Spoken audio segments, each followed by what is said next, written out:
Gimana? Kutip tuh? Iya. Selamat pagi semuanya. Pagi, Pak. Oke, Pak. Oke. Lagi, Pak.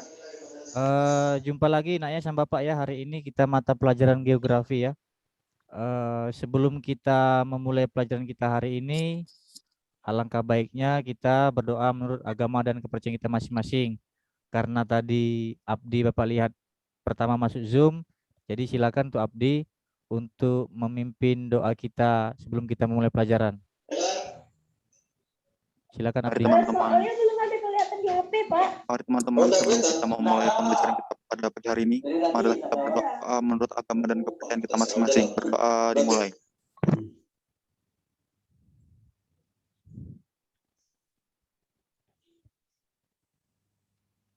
Doa selesai.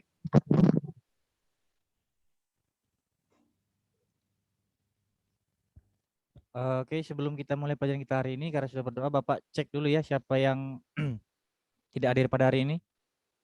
Siapa yang nggak hadir pada hari ini? Sophia, Pak.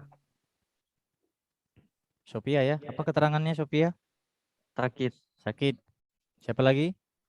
Dendi Irawan, Pak. Zindi Irawan. Keterangannya?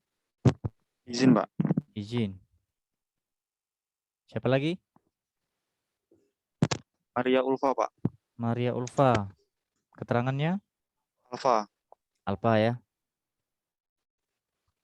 Ada lagi yang tidak hadir? Satu orang lagi, Pak. Siapa? Devi Putri Utami, Pak. Devi Putri Utami. Keterangannya? Sakit ya. Oke.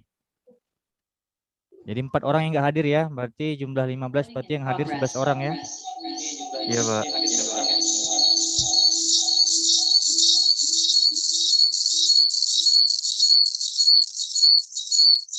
Oke, nanti untuk mengatasi temannya siapa tahu hadir ya.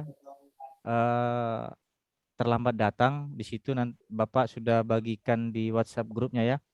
Dicek di situ Bapak sudah bagikan link absennya ya. Siapa tahu temannya terlambat datang.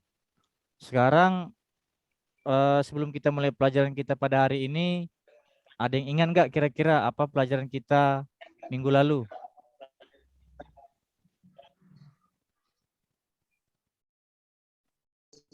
Saya, Pak. Ya, Ahmad Adit silakan. Ingatkah pelajaran kita minggu lalu? Struktur dan pola kota. Struktur dan pola keruangan Struktur dan pola keruangan kota. Kota. Ya, bagus. Adit ya, terima kasih ya. Baiklah, sebelumnya Bapak izin share screen dulu.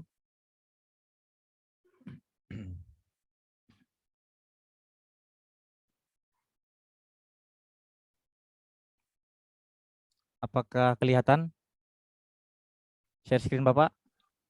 Kelihatan, Pak. Kelihatan, Pak. Kelihatan ya, oke. Kelihatan, Pak. Kelihatan, Pak. Di sini kita akan mempelajari dampak interaksi desa dan kota dalam pemerataan pembangunan ya, di mana maaf ini tujuan pembelajaran ya. Tujuan pembelajaran kita pada hari ini ya, melalui model pembelajaran problem based learning, peserta didik mampu menganalisis dampak interaksi desa dan kota dalam pemerataan pembangunan dan menyajikan laporan tentang dampak interaksi desa dan kota dalam pemerataan pembangunan dan dilengkapi peta, tabel grafik dan atau diagram secara jujur, disiplin atau tanggung jawab sesuai ajaran agama yang dianutnya. Di mana IPK kita pada hari ini adalah menganalisis dampak interaksi desa dan kota dalam pemerataan pembangunan. Ini ya tujuan pembelajaran kita dan IPK pembelajaran kita pada hari ini. Nah, selanjutnya sebelum kita masuk materi ini ada gambar. Coba kalian perhatikan gambar tersebut, kira-kira ini gambar apa? Kota Jakarta. Kota ya. Dan gambar Pedesaan, Pak. Pedesaan, Pak. Desa. Desa ya, oke, betul ya. Gambar kota dan gambar desa. Kira-kira apa yang menjadi daya tarik pada gambar di atas? Apakah perbedaannya? Perbedaan dari tata ruang, Pak. Tata ruang. Oke ya, di sini di mana kota pembangunannya sangat padat dipenuhi oleh gedung-gedung tinggi ya. Sedangkan di desa masih alami atau asri ya. Oke, selanjutnya sini ada Bapak ada video ya.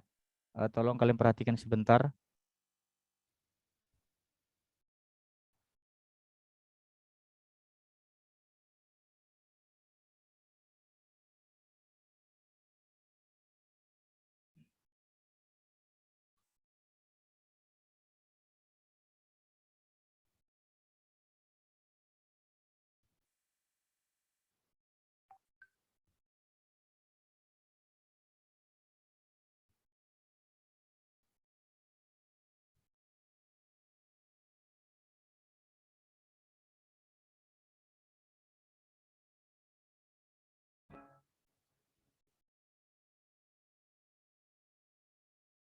Bentar ya.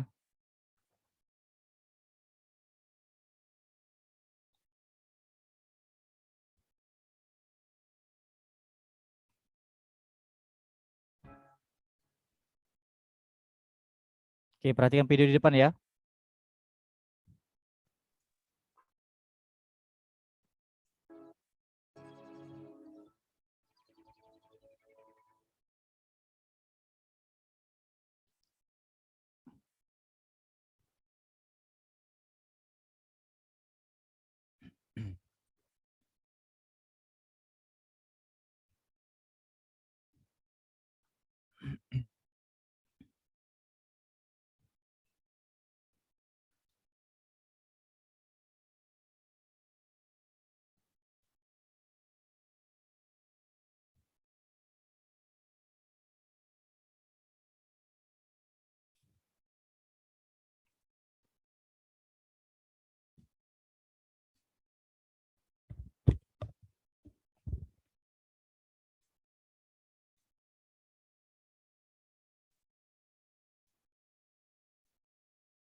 Oke, tadi sudah kalian perhatikan ada video tadi kira-kira video tentang apa? Ada yang tahu? Silakan. Video yang kita tonton tadi tentang apa? Perbedaan kehidupan di kota dengan di desa, Pak. Yang mana di kota itu ada kepadatan dan di desa itu lebih ke budidaya. Oke, betul. Tadi yang jawab Erika ya. Ada yang lain lagi yang bisa menambahkan? Ayo, silakan.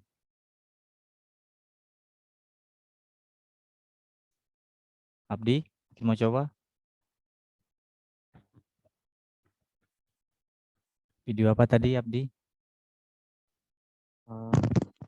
Itu menerangkan perbedaan kehidupan di kota dan desa, di mana kalau di kota itu lebih ke personal atau sendiri-sendiri, sedangkan kalau di desa itu lebih berbaur atau bersosialisasi dengan sesamanya.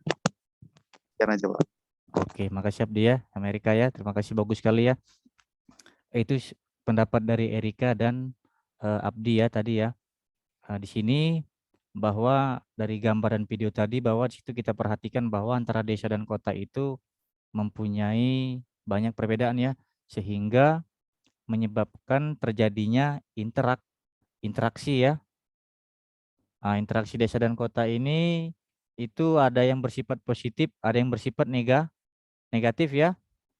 Nah, di sini kan banyak nih. Coba dibuka Pak. materinya ya. Di materi yang Bapak kirim tadi, di situ ada sama di LKS-nya ya. LKS-nya itu halaman 43.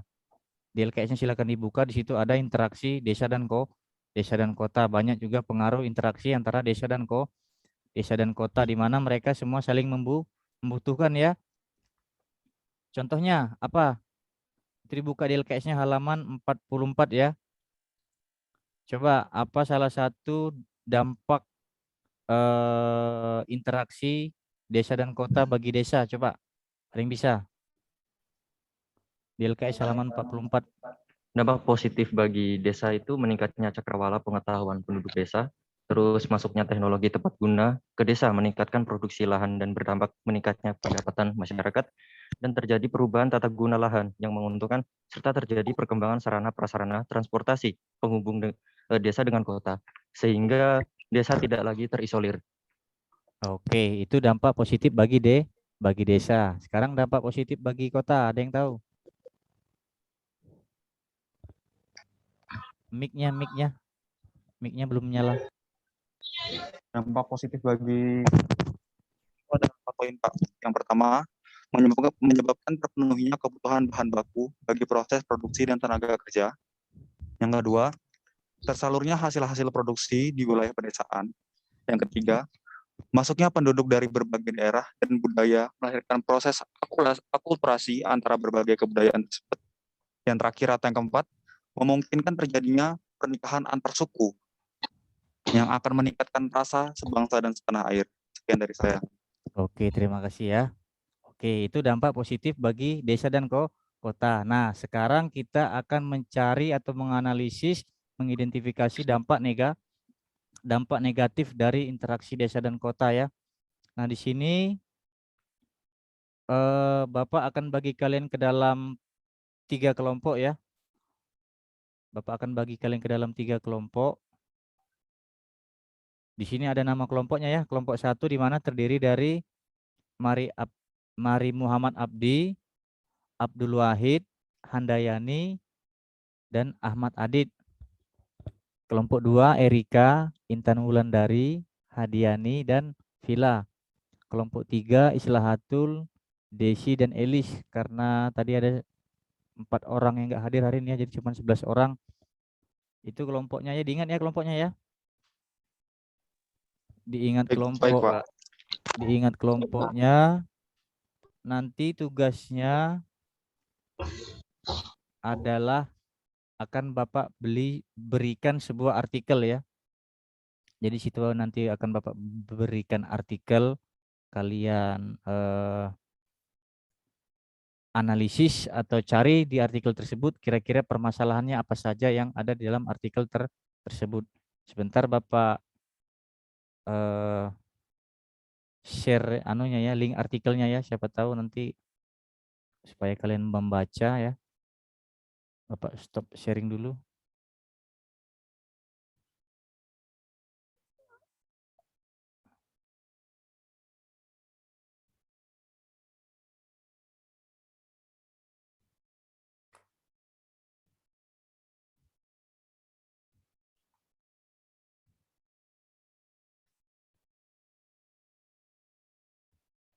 Dilihat di anunya ya, di chatting Zoom-nya ya. Baik, Pak.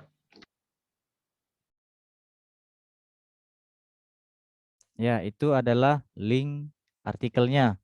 Jadi kalian baca link artikel di samping ya. Di WhatsApp juga Bapak kirim ya. Nah, tapi lebih gampang di chatting Zoom. Kalian buka di situ nanti kalian baca itu artikelnya. Nah, ini akan Bapak bagikan LKPD-nya. Sebentar ya. Bapak akan bagikan LKPD masing-masing kelompok sesuai kelompoknya.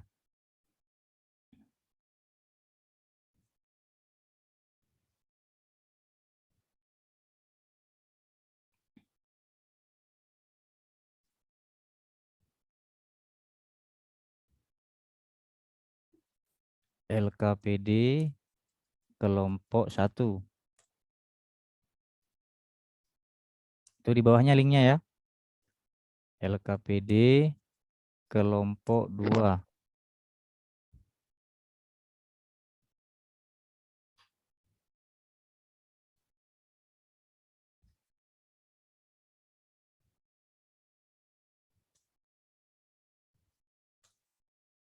Itu di bawahnya LKPD kelompok 2. Sekarang LKPD kelompok 3.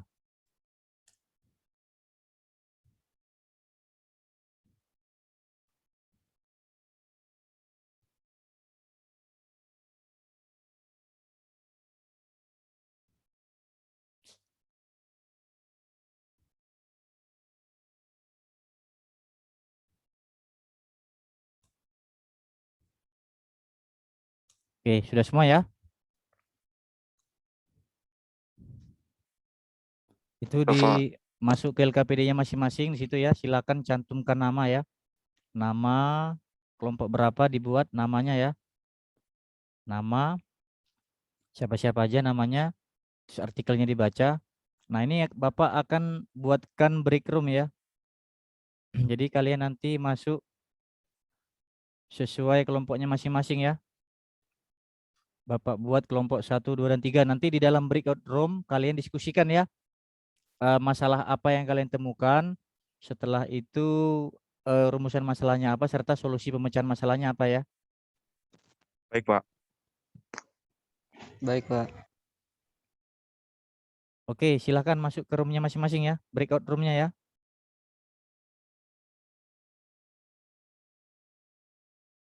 Dipilih kelompoknya. Kelompok berapa, kelompok berapa.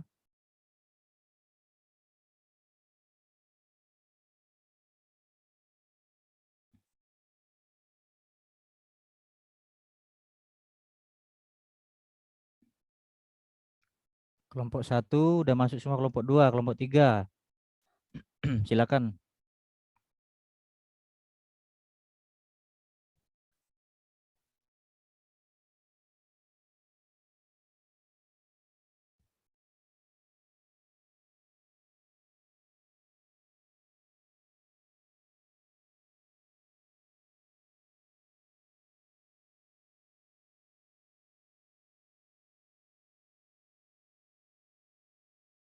Itu kelompok 3 silakan. Abdul Wahid sama belum masuk dalam kelompok 3.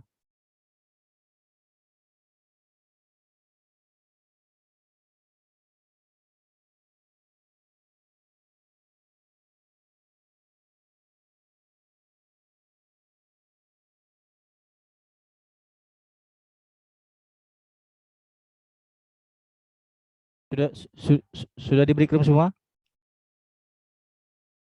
Sudah? Kelompok 1 tadi Mari Abdi, Abdul Wahid, Handayani, dan Ahmad Adit ya.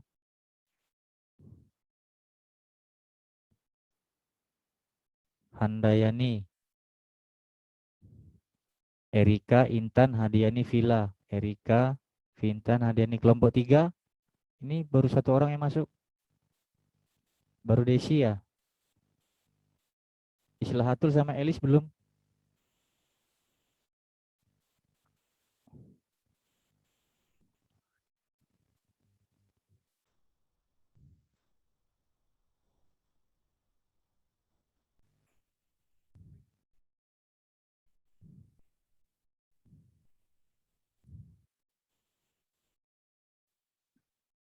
Oke, udah semua masuk room. Udah semua masuk ya. Nah, silakan ya. Di situ silahkan ketik di LKPD-nya masing-masing ya. Apa kira-kira masalah yang kalian dapatkan tadi? Silahkan diketik.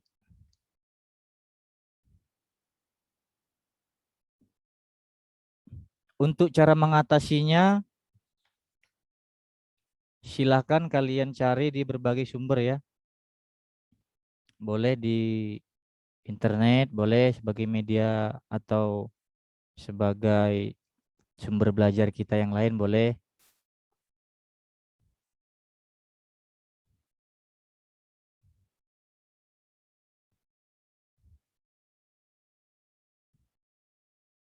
Nanti setelah dapat jawabannya, hasil diskusi kelompoknya nanti disiapkan satu orang untuk presentasi kelompok kita.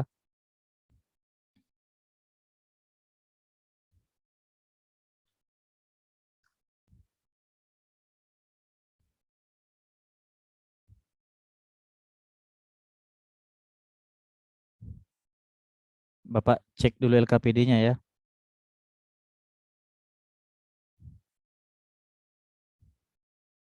LKPD kelompok 1. Bapak akan jalan-jalan dulu ke kelompok 1. Kita lihat hasil pekerjaannya.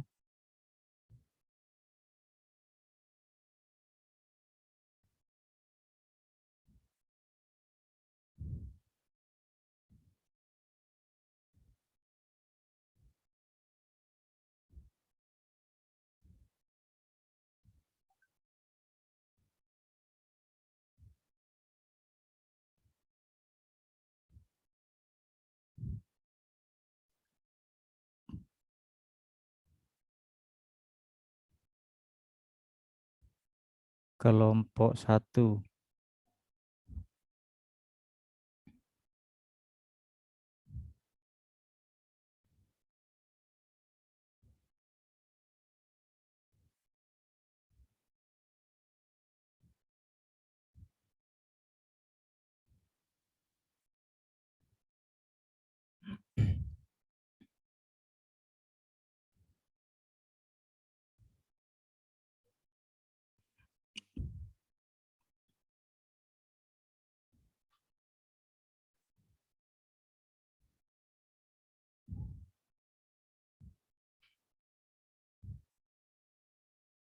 Ayo, namanya diketik ya.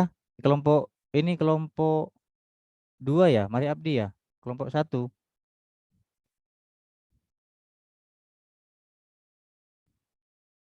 Nggak salah tulis di atasnya.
Bapak ke kelompok 1 ya.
Gimana? Gimana? Di tadi, di awal tadi. Bagi di awal tadi.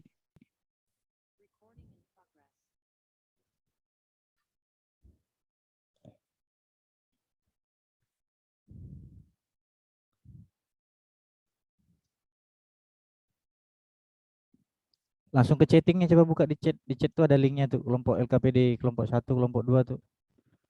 Coba buka di chat tuh ada linknya tuh, kelompok LKPD, kelompok 1, kelompok 2 tuh.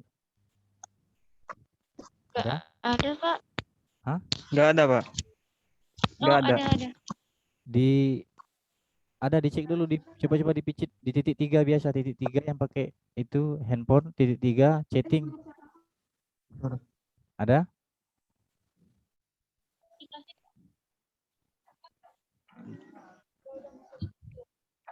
Gantilah. Ada kan? Yang lain dapat? Abdul Sudah, Pak. dapat? Abdul dapat? Ada. Ahmad, Adit? Ahmad, suaranya nak, nggak kedengaran nak. Hidupkan dulu anunya, speakernya. Dapat nggak Adit? Dapat, Pak. Oke, ya udah. Dapat, Pak. Oke. Bapak cek dulu ya kelompok 1 ya.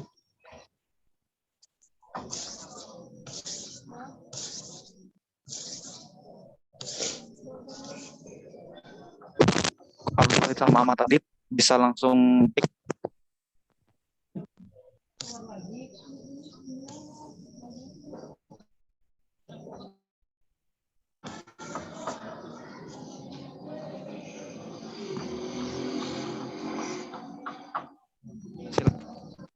Silakan Ahmad Adit untuk solusinya. Tadi aku yang 1-2 ya. Solusi itu yang di Kak, di kolom. Iya, tahu.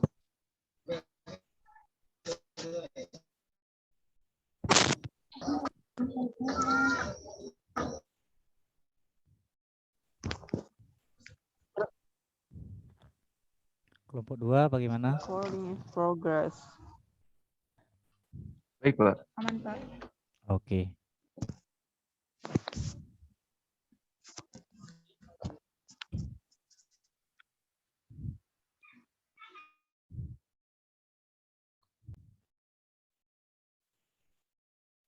Kelompok 3 bagaimana?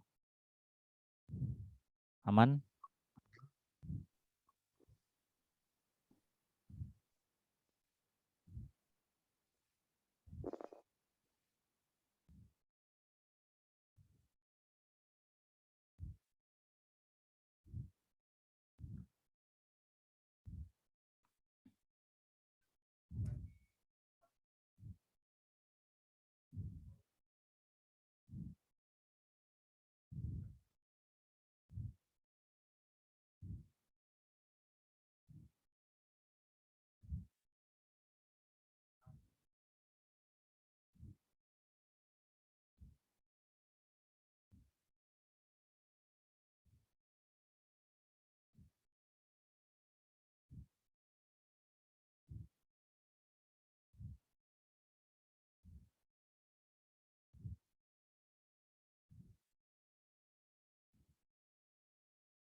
Bikinnya Pak ya?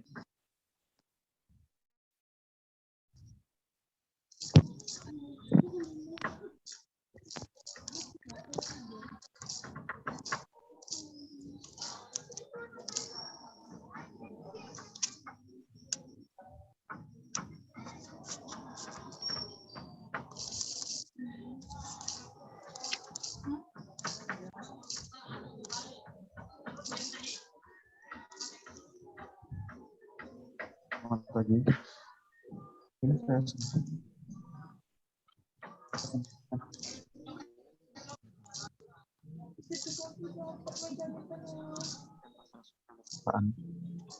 kami mengangkat masalah tentang tabungan kumuh. Tabungan kumuh itu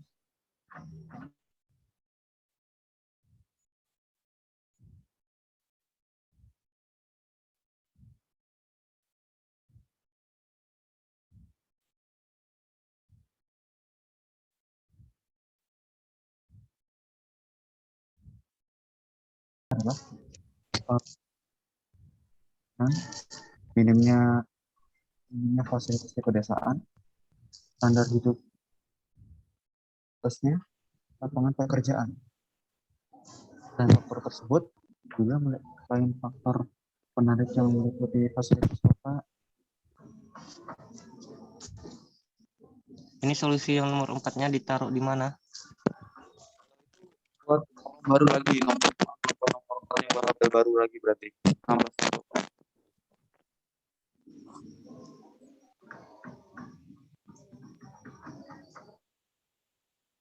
Si kendat-kendat.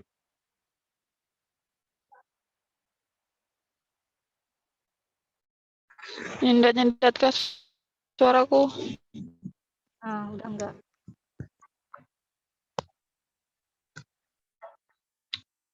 Gatel ketek.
tambahan aja nanti yang poin keempat itu.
Sudah siap, Pak? Siap, Pak. Kelompok 1 siap diskusinya? Siap, Pak. Iya, Pak. Kelompok 2 bagaimana, siap? Siap, Pak. Siap. Kelompok 3 siap? Iya, Pak. Oke. Iya, Karena Pak. sekarang Bapak beri Iya, kesempatan untuk kelompok 1 dulu ya. Iya, Pak. Silakan kelompok 1, siapa yang ingin mewakilinya, presentasi hasil kelompok yang Bapak persilakan. Tapi sebelumnya nanti tolong perkenalkan dulu nama-nama kelompoknya ya, baru nanti presentasikan hasil diskusinya. Oke, silakan kepada kelompok 1. Terima kasih atas waktunya. Itu kan ada suaranya. Selamat pagi. Di sini saya sebagai perwakilan kelompok 1 untuk melakukan presentasi atas materi yang sudah kami diskusikan. Anggota kelompok saya antara lain ada saya sendiri, Mari Muhammad Abdi, kemudian Handayani Sri Astuti, lalu Abdul Wahid, dan yang terakhir Ahmad Adit.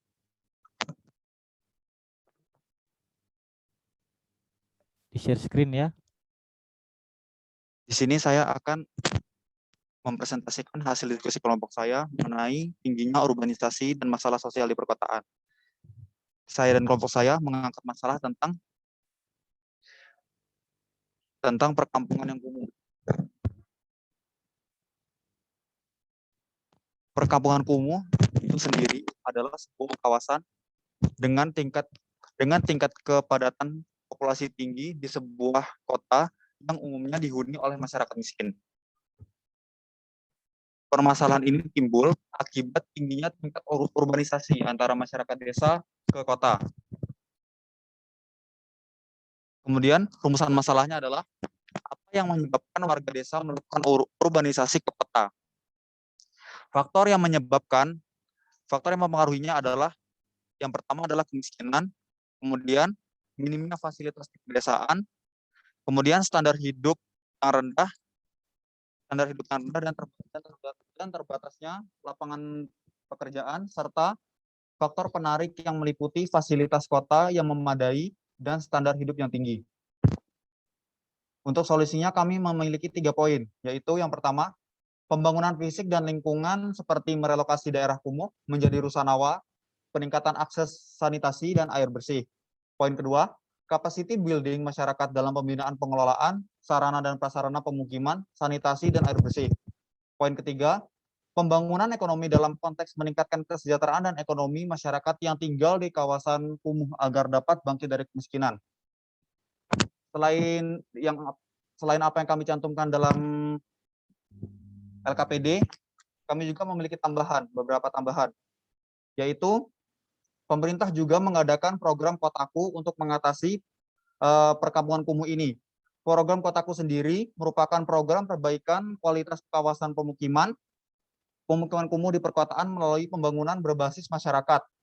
Sampai pada saat ini, program tersebut telah menjangkau 34 provinsi di Indonesia, dilaksanakan di 269 kota, 1052 kelurahan, serta 23.656 hektar daerah. Sekian presentasi dari kelompok kami. Apabila ada yang bertanya, kami persilahkan. Oke, kasih aplaus dulu untuk kelompok 1. Siapa dulu ya? Oke, nah itu tadi hasil presentasi dari kelompok 1. Nah sekarang Bapak persilakan kepada kelompok lain ya, kelompok 2 atau kelompok 3 yang ingin bertanya, Bapak persilakan. Baik, saya dari kelompok 2 ingin mengajukan pertanyaan kepada kelompok 1. Upaya Namanya ya, apa yang namanya dulu nak. Perkenalkan nama dulu siapa. Oke, silakan. Perkenalkan, nama saya Intan Wulandari dari kelompok 2. Upaya apa yang dilakukan pemerintah Indonesia dalam menanggulangi pemukiman kumuh di kota besar? Terima kasih. Baik, di sini saya Abdul Wahid dari kelompok 1 akan menjawab pertanyaan dari kelompok 2. Upaya pemerintah dalam menanggulangi pemukiman kumuh tercantum dalam Peraturan Menteri Permen PUR tahun 2018 tentang pencegahan dan peningkatan kualitas terhadap perumahan dan permukiman kumuh. Kotaku sendiri merupakan program perbaikan kualitas kawasan permukiman kumuh di perkotaan melalui pembangunan infrastruktur berbasis masyarakat. Sekian dari pertanyaan dan terima kasih.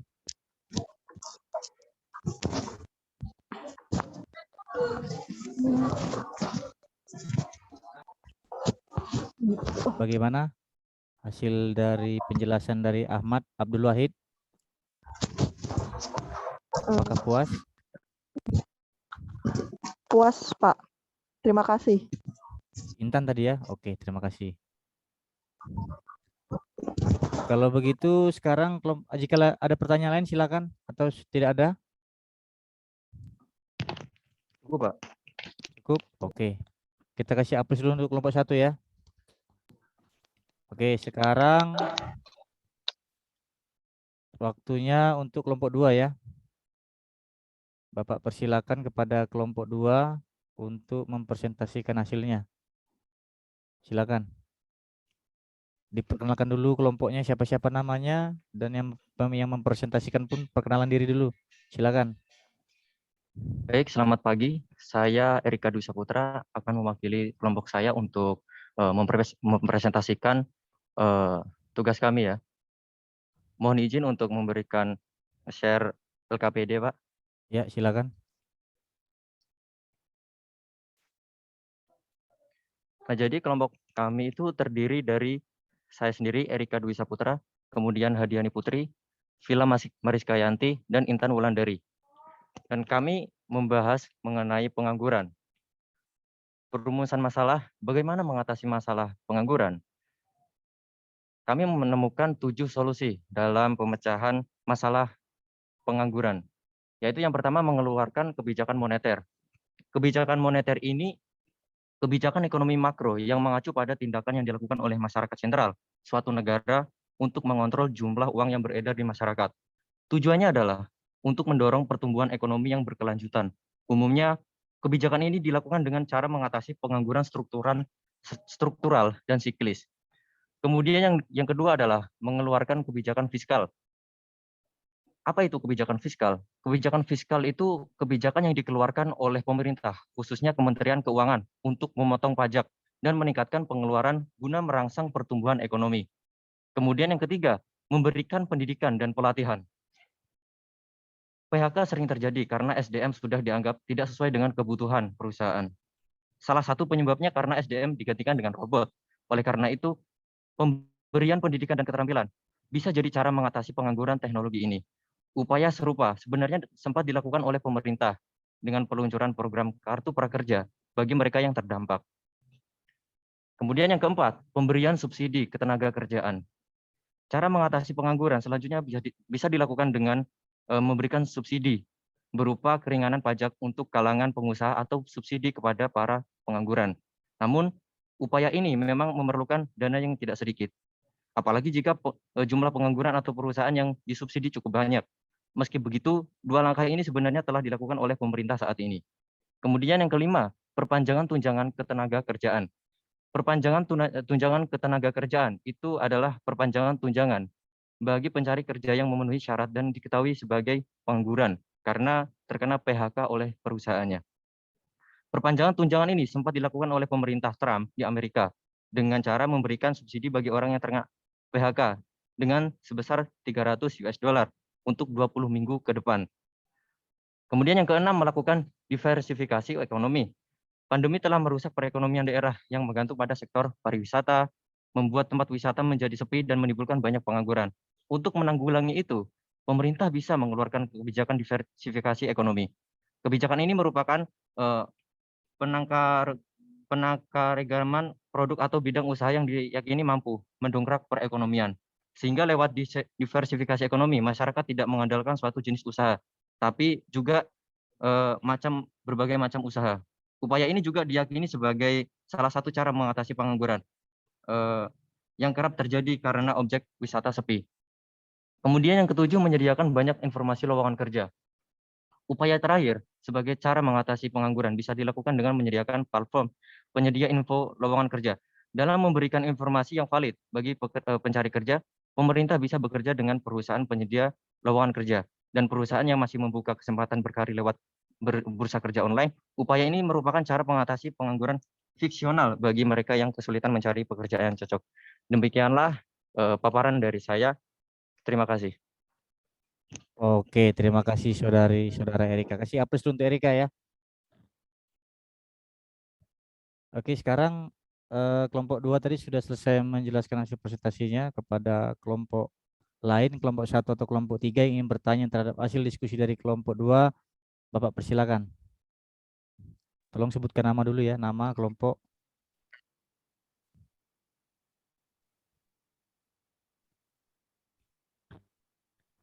Agak kedengaran, kurang kuat. Kurang masih. Yang lain kedengaran nggak? Coba didekatkan ke anunya mikrofon. Tidak kedengaran, Pak.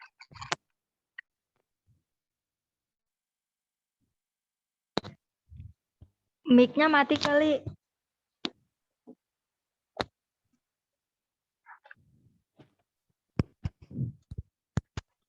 Coba dicoba lagi Desi.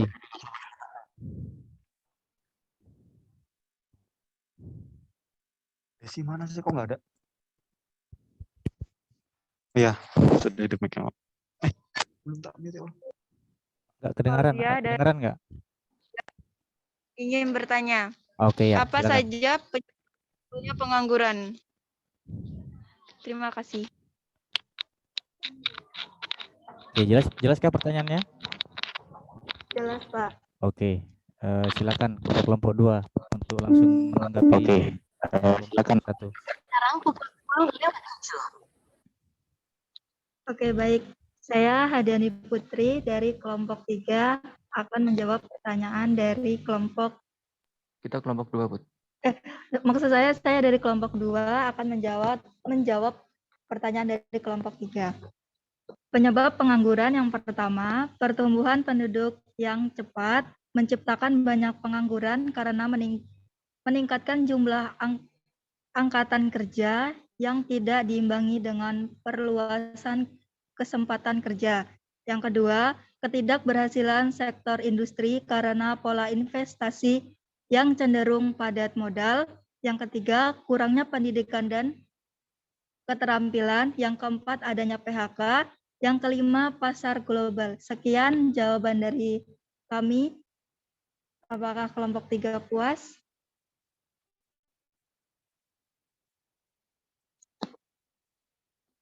Bagaimana kelompok 3? Sudah cukup. Terima kasih.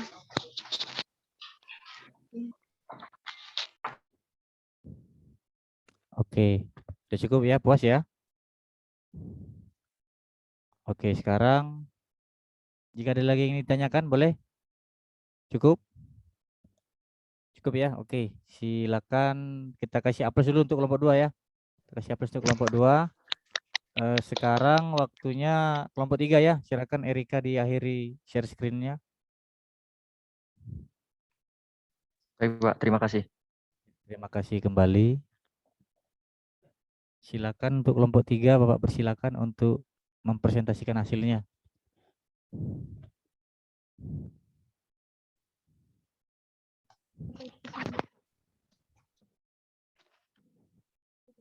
Bapak. Kurang jelas, Nak. Nggak kedengaran. Didekatkan mic-nya lagi. Tidak terdengar suaranya. Perkenalkan, saya Islahatul Febiana.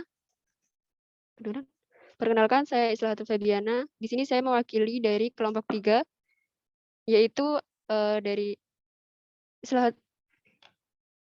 Di sini saya mewakili dari kelompok 3 yang terdiri atas Islahatul Febiana, Elis Nur Hidayah, dan Desi Fauzia. Di sini kami membahas Udah nih. Di sini kami Share membahas screen ya masalah hasilnya. Di share screen.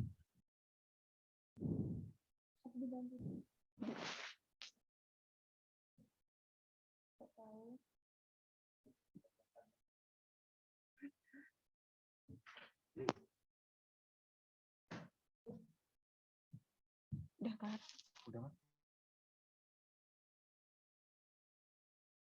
Gimana?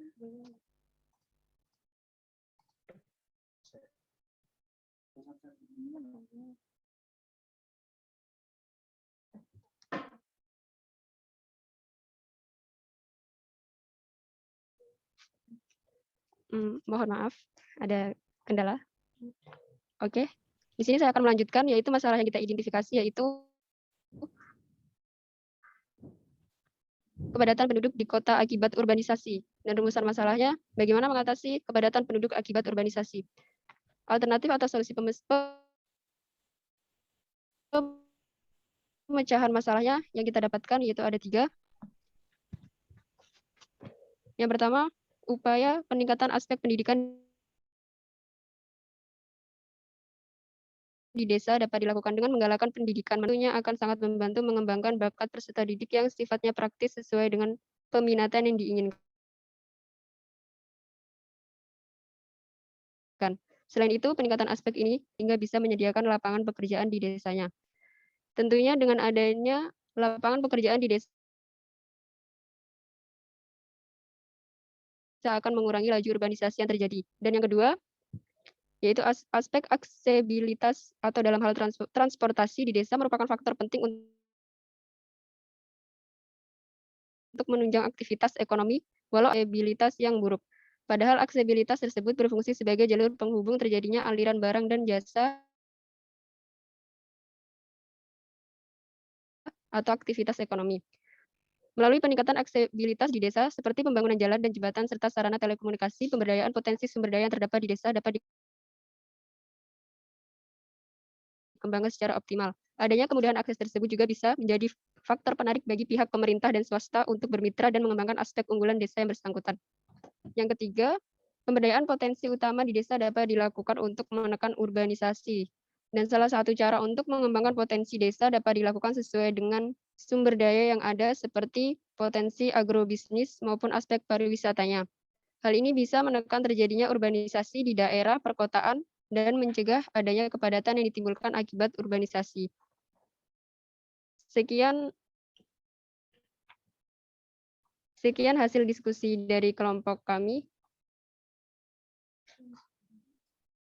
Oke, kasih aplaus dulu untuk kelompok 3.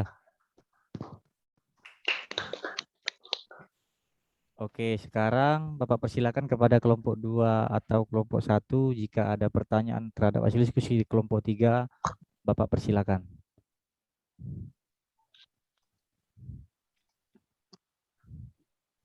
Siapa yang ingin bertanya? Silakan. Perkenalkan, nama saya Andayani dari kelompok 1 ingin bertanya, mengapa pusat urbanisasi selalu di Pulau Jawa, sedangkan di Indonesia masih banyak pulau besar, contohnya seperti Pulau Kalimantan?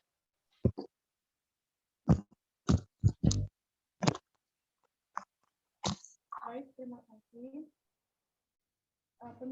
Mengapa Pulau Jawa selalu menjadi pusat adanya urbanisasi?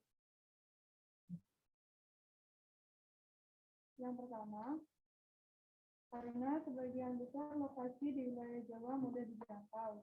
Yang kedua,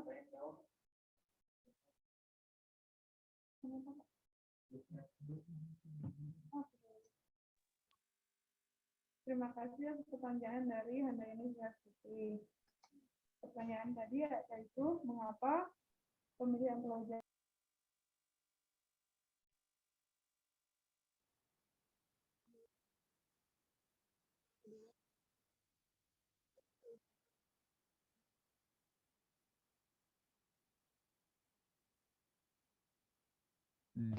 Coba didekatkan anunya, speakernya kurang jelas suaranya.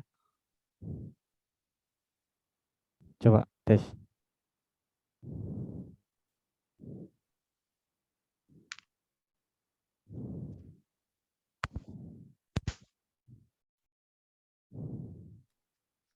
Udah. Oke. Udah. Mengapa Pulau Jawa selalu menjadi pusat urbanisasi? Alasannya yang pertama, karena sebagian besar lokasi di wilayah Jawa mudah dijangkau. Yang kedua, pusat pemerintahan Indonesia yaitu Jakarta berada di Pulau Jawa. Yang ketiga, kota-kota besar sebagian besar berada di Pulau Jawa. Yang keempat, sarana prasarana di Pulau Jawa lebih lengkap dari wilayah lain di Indonesia. Selain itu, Pulau Jawa juga sangat subur dan telah lama berkembang dengan pertanian tradisional. Karena wilayah Jawa telah memiliki sumber daya yang baik, yaitu sumber daya fisik maupun sumber daya manusia.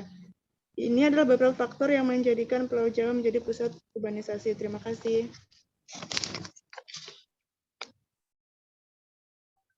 Oke, bagaimana kelompok yang bertanya tadi terhadap hasil penjelasan dari kelompok 3?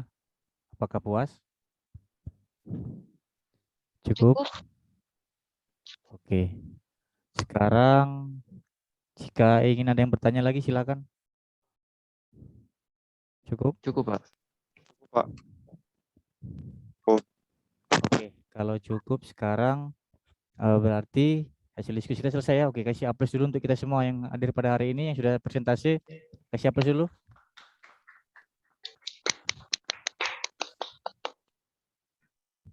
Oke ya, di sini Bapak karena hasil diskusi kita sudah selesai, jadi Bapak akan coba ajak kalian untuk menyimpulkan hasil diskusi kita pada hari ini ya.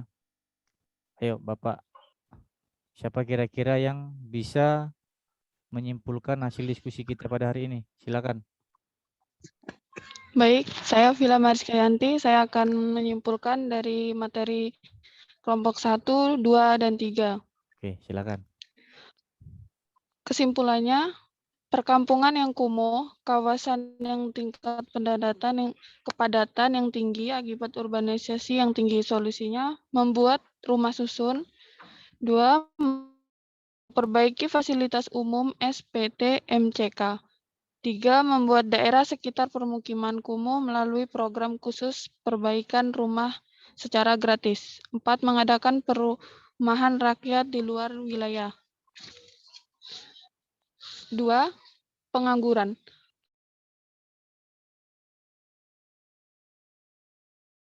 Mendapatkan pekerjaan yang layak. Timbul dari pengangguran itu sendiri yaitu pertumbuhan penduduk yang tidak diimbangi dengan ketersediaan lapangan kerja yang luas. Cara mengatasi pengangguran itu sendiri adalah 1. Mengeluarkan kebijakan moneter, 2. Mengeluarkan kebijakan fiskal, 3. Memberikan pendidikan dan pelatihan, 4. Memberikan subsidi ketenaga kerjaan, 5. Perpanjangan tunjangan ketenaga kerjaan, 6. Melakukan diversifikasi ekonomi, 7. Menyediakan banyak informasi lowongan kerja, 3. Kepadatan penduduk.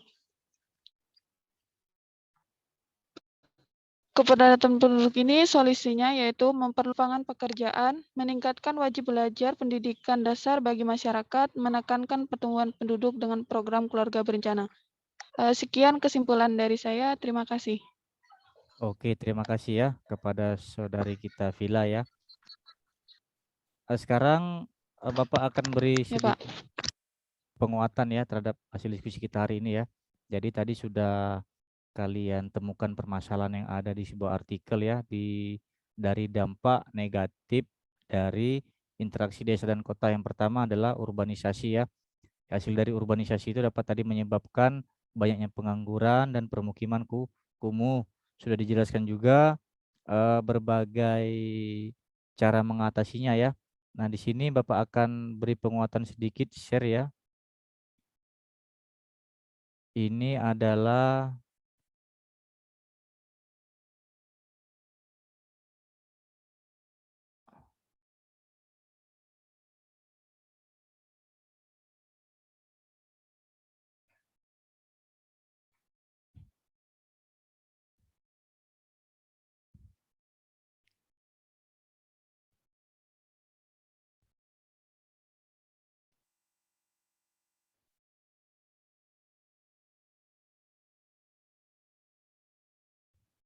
nah di sini ada sedikit untuk menguatkan materi kita pada hari ini ya.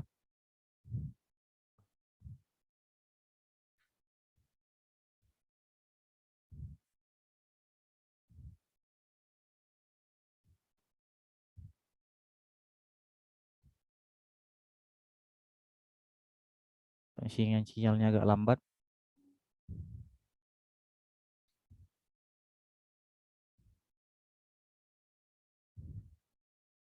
Kita tunggu sebentar.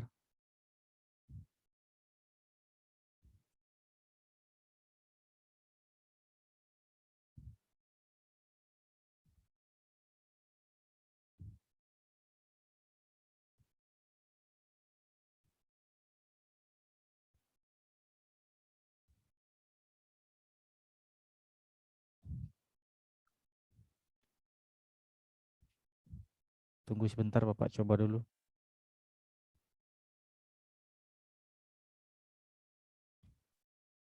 Tampaknya sinyalnya bermasalah.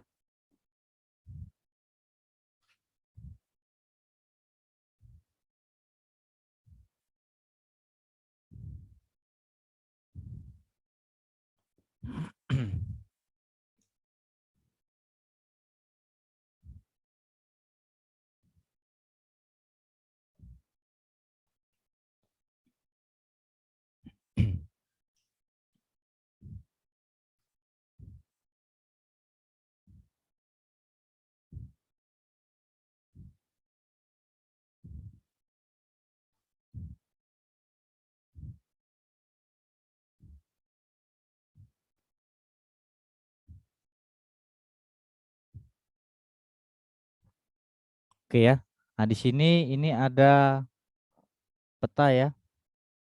Di sini Bapak ambil di gis.dukcapil.kemendagri.go.id ya.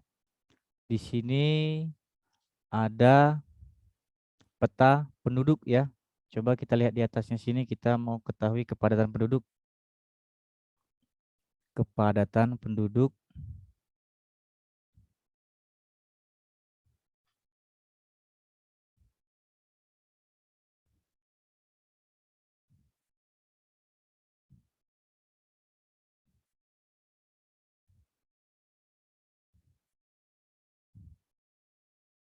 Oke, ini ya. Ini peta kepadatan penduduk di Indonesia ya.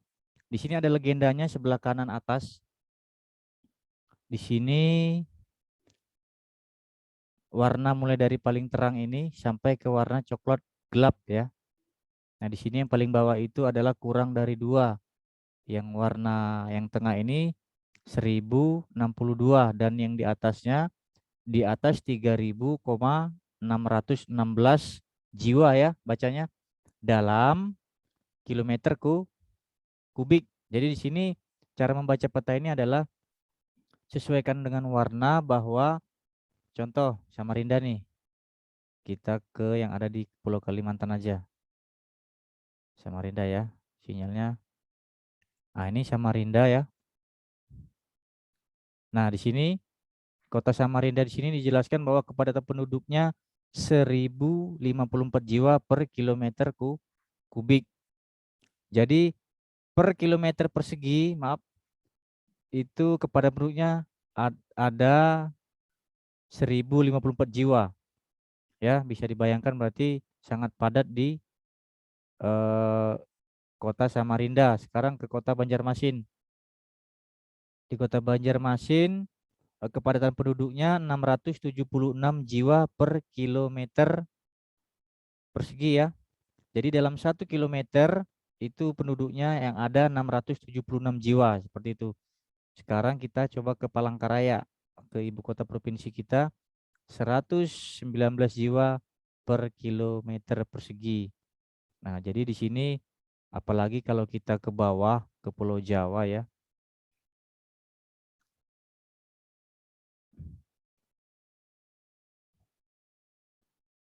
Kita ke Pulau Jawa, di sini warnanya rata-rata sudah coklat semua, coklat kegelap-gelapan. Coba kita buka. Provinsi Banten tuh 3000, Kota Tangerang 3069 jiwa per kilometer persegi ya. Ini Kota Depok 9000. Jadi dibandingkan dengan luas wilayah Kalimantan, bahwa Pulau Jawa ini penduduknya padat. Itulah tadi hasil dari dampak negatif urbanisasi yang menyebabkan kepadatan penduduk di kota. Bapak rasa itu saja untuk penguatan materi kita pada hari ini ya. Selanjutnya Bapak akan berikan tes kognitif ya, untuk sedikit mengetahui evaluasi kalian sampai sejauh mana. Bapak kirimkan di kolom chatting Zoom ya, di situ buka Bapak link evaluasi ya. Tuh silakan di linknya.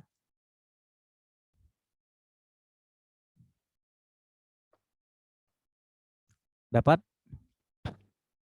Oke. Silakan diklik di situ, nanti di linknya dimasukkan nama, kelas, baru dijawab. Situ ada 5 soal yang untuk evaluasi kita hari ini.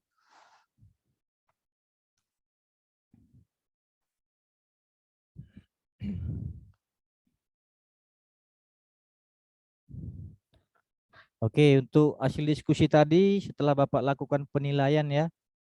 Setelah Bapak lakukan penilaian terhadap hasil diskusi tadi, bahwa untuk kelompok yang mendapatkan nilai terbaik jatuh pada kelompok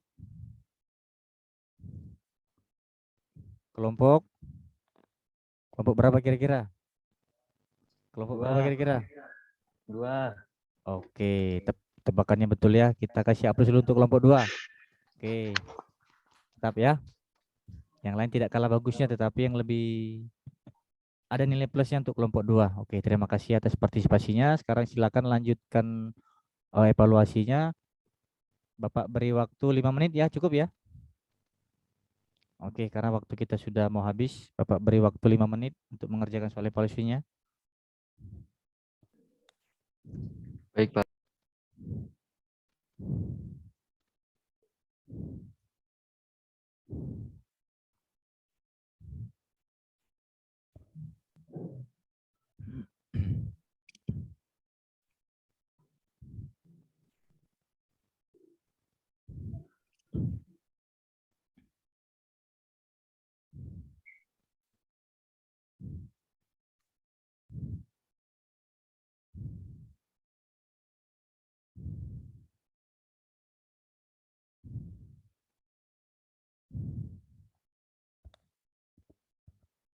Ada yang terkendala?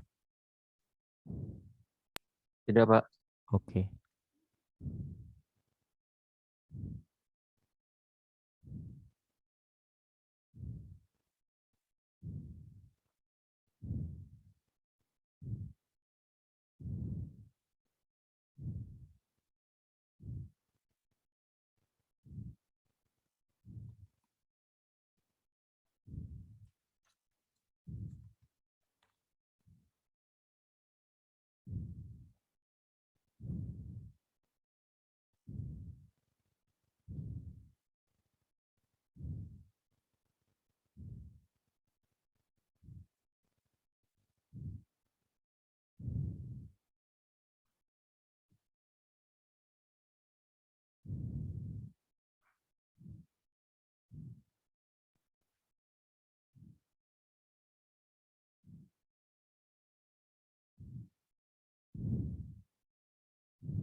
Sudah? Sudah ya?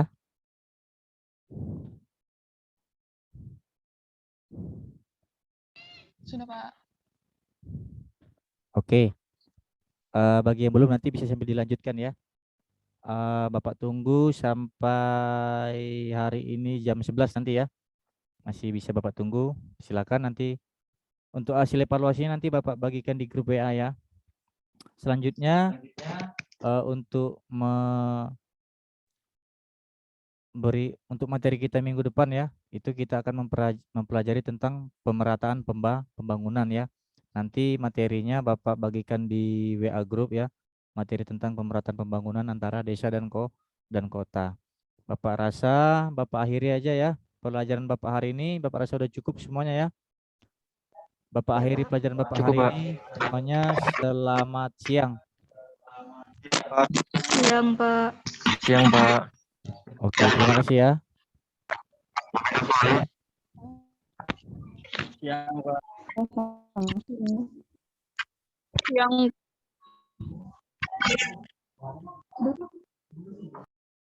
Silahkan live dari roomnya. Silahkan lanjutkan kegiatan selanjutnya.